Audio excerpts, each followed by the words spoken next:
सरकारी कर्मचारियों और पेंशन भोगियों के लिए खुशखबरी। देश में कहीं पर भी कर सकेंगे ये काम। देश के लाखों सरकारी कर्मचारियों के लिए बड़ी खबर है। सरकार ने अब एक ऐसी व्यवस्था शुरू कर दी है कि देश के किसी भी बैंक की शाखा से पेंशन भोगी पेंशन निकाल सकते हैं। इसके अलावा अब बैंक जाकर सत्यापन कराने की भी जरूरत नहीं पड़ेगी।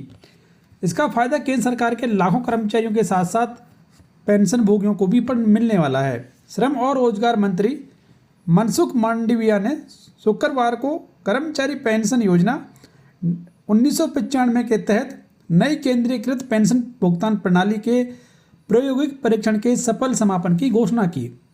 श्रम मंत्रालय के बयान में कहा गया कि सीपीपीएस मौजूदा पेंशन संवितरण प्रणाली से एक आदर्श बदलाव है जो विकेंद्रीकृत है, जिसमें ईपीएफओ का प्रत्येक जोनल और क्षेत्रीय कार्यालय केवल 3 से 4 बैंकों के साथ अलग अलग समझौते करता है।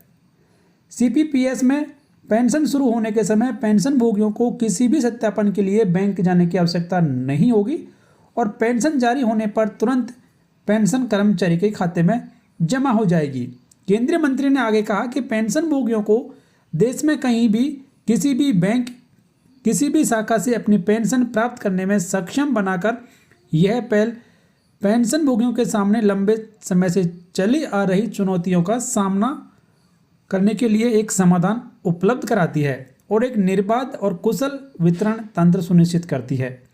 ईपीएफओ को अपने सदस्यों और पेंशन भोगियों की जरूरतों को बेहतर ढंग से पूरा करने के लिए एक अधिक मजबूत और तकनीक सक्षम संगठन में बदलने के हमारे प्रयासों में एक महत्वपूर्ण कदम है। तो इस तरीके से केंद्र सरकार के द्वारा ये बड़ा कदम सरकारी कर्मचारियों के लिए उठाया गया कि सेवानिवृत्ति के बाद एक सरकारी कर्मचारी को अब उसकी पेंशन कहीं से भी और किसी भी ब्रांच से मिल सकेगी, कहीं से भी वो उसका फ़ायदा उठा सकेंगे। सरकार के इस कदम के बारे में आपकी राय कमेंट बॉक्स में जरूर लिखें। वीडियो को लाइक कर दें, शेयर कर दें, चैनल सब्सक्राइब कर बेल आइकन प्रेस कर लें और नोटिफिकेशन ऑन कर दें हर एक लेटेस्ट अपडेट सबसे पहले देखने